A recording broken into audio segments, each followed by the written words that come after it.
nagsasubscribe, pupunta na tayo sa mga interesting part.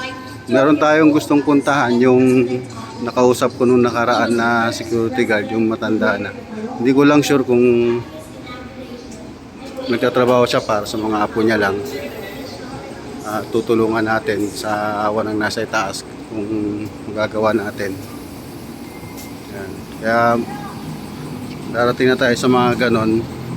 Pa-subscribe na lang mga idol sa YouTube channel ko.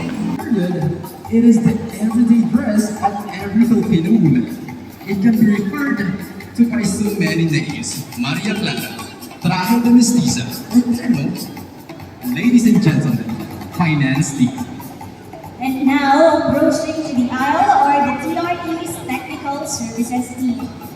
As we can see, majority of this team are gentlemen, and most of them are very barong. Barong in the modern times is a formal clothing for men and the Philippines. They usually wear the garment at very important occasions, like weddings and ceremonial events. Barong is made of pusi material and female fabric.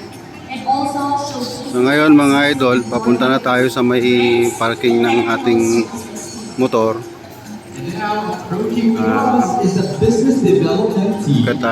Tayo ngayon ay uuwi na muna.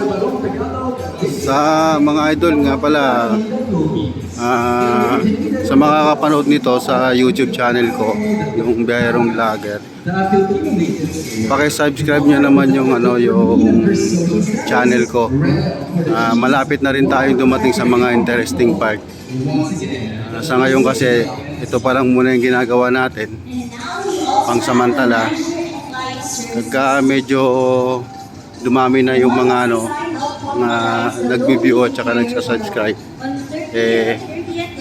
pupunta na tayo sa mga interesting part. Meron tayong gustong puntahan, yung nakausap ko nung nakaraan na security guard, yung matanda na. Hindi ko lang sure kung nagtatrabaho siya para sa mga apo niya lang. Tutulungan natin sa awa ng nasa itaas kung magagawa natin. Yan. Kaya darating na tayo sa mga ganon.